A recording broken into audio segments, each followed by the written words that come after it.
Hello guys, welcome to my channel face cash for Muslima. আমি আজকে fried রাইসের recipe আপনাদের সঙ্গে শেয়ার করছি। ভাত সিদ্ধ করে রেখেছি, এই যে সবজিগুলো কেটে রেখেছি, আবার কাজু কিশমিশ গরম মশলা সব বের করে রেখেছি। ঘি সামনে হাতের কাছে রেখেছি যাতে ভুলে না যায়। কড়াই বসিয়ে দিয়েছি গরম হতে। কড়াইয়ে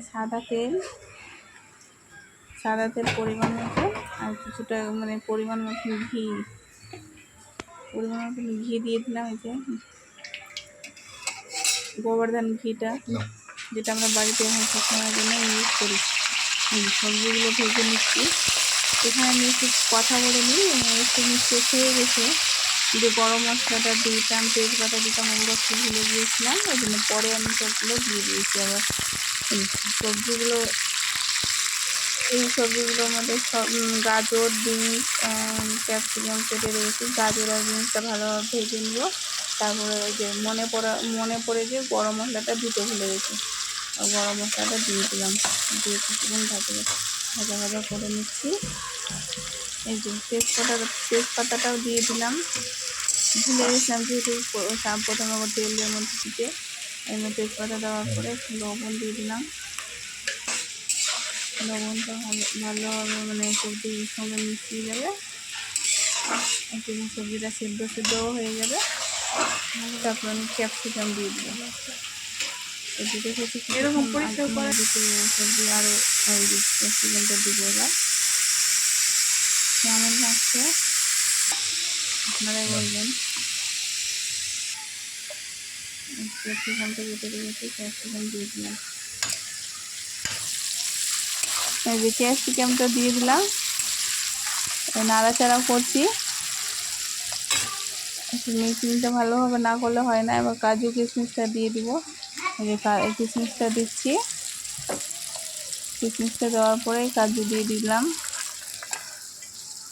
কাজুটা দিলাম। এগুলো ভালোভাবে মিক্স করে নেওয়ার পরে যে ভাতটা কিছুক্ষণ সিদ্ধ করে রেখেছিলাম, 80%, 1 ঘন্টা আগে ভিজিয়ে রেখেছিলাম, তারপরে 80% সিদ্ধ করে নিয়েছি। সে ভাতটা ছেঁকে রেখেছি, সে ভাতটা দিয়ে দিব। এবার গরম মশলা গুঁড়ো করে নিয়েছি। সরি, আমি এখানে গরম মশলা বলে দিয়েছি, যেহেতু গরম মশলা না, গোলমরিচটাই গুঁড়ো করে নিলাম। প্যাকেটের ছিল না, আমি বাড়িতে গুঁড়ো করে নিলাম। এই যে সিদ্ধ ভাতটা দিয়ে ভালোভাবে মিক্সিং করে নেব। ভালোভাবে মিক্স করে নেওয়ার পর গোলমরিচটা আমি বাড়িতে গুঁড়ো করেছি। আপনারা যদি আপনারা চাইলে প্যাকেটের ইউজ করতে পারেন। আমি বাড়িতে, যেটা আমার ভালো লেগেছে, আমি বাড়িতে, আমার প্যাকেটে ছিল না বলে আমি বাড়িতে গুঁড়ো করে নিয়েছি। এই ভাতটা সম্পূর্ণ দিয়ে দিলাম। আর কিছুক্ষণ নাড়াচাড়া করে নেব। ভালোভাবে নাড়াচাড়া করে সব সবজির সঙ্গে যাতে ভাতটা মিশে যায়, এই জন্য এই যে কিছুটা লেগেছিলো বাসনের মধ্যে, সেটাও দিয়ে দিলাম হাত দিয়ে। ভালোভাবে মিশিয়ে নেওয়ার পরে এই যে ফ্রাইড রাইসটা ভাজা হয়ে এসেছে। সবজিগুলো একটু ভাতের সঙ্গে মিশে গেলে একটু ঘিটার ফ্লেভার ভালো আসবে, আর সবজিটা খেতেও টেস্টি হবে। বাটা যে মিক্স করছি, দেখতেই পাচ্ছেন আপনারা, হয়তো ভালোভাবে দেখাতে পারছি কিনা সেটা আপনারাই বলবেন। উপর থেকে গোলমরিচের গুঁড়োটা ছড়িয়ে দিলাম। আলতো হাতে নাড়াচাড়া করে নেব, বেশি নাড়াচাড়া করব না যাতে ভাতগুলো ভেঙে না যায়। আলতো হাতে নাড়াচাড়া করে নিচ্ছি।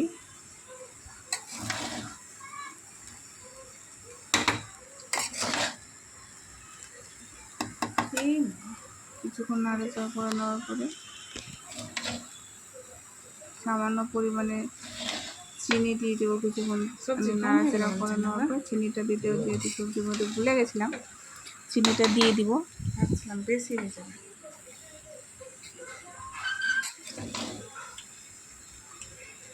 এই যে নাড়াচাড়া করছি, ভেজে দেবো আলাদা করে। কালারটা সুন্দর এসে, দেখতেই পাচ্ছেন। আপনাদের কেমন লাগছে না লাগছে, কিন্তু আমাকে তো ভালো লাগছে। এই যে উপর থেকে আমি একটু সামান্য পরিমাণে ঘি ছড়িয়ে দিলাম, যেহেতু আমার ঘিয়ের পরিমাণ কমে গেছিলো, ঘি ছড়িয়ে দিলাম। ভেঙে গেছে। ঘি আর সবজিগুলো ভালোভাবে যাতে সিদ্ধ হয়, একটু ঘিয়ের পরিমাণটা বেশি লাগে। এই যে কথা বলতে বলতে এখানে চিনি দেওয়া হয়ে গেছে আমার, চিনিটা দিয়ে দিলাম। দিয়ে নেওয়ার পর কিছুক্ষণ নাড়াচাড়া করে নেব। আবার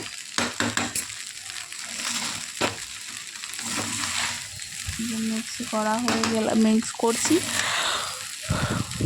রাত্রের মধ্যে তো এডিটিং করছি তো আর হচ্ছে, আপনারা কিছু মাইন্ড করবেন না। আলতো হাতে নাড়াচাড়া করছি। ঘি ফ্রাইড রাইসটা প্রায় হয়ে এসেছে, হয়ে এসে বললেই চলে, হয়েই গেছে। কিছুক্ষণ আর নাড়াচাড়া করবো, একটু ঢাকা দিয়ে দিব, তারপরে নামিয়ে নিব।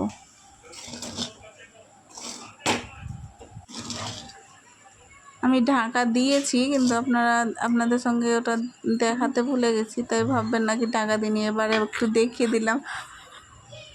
এই যে ফাইনাল লুক, কেমন লাগছে একটু বলবেন। ভালো লাগলে লাইক, কমেন্ট, শেয়ার করবেন। বাই।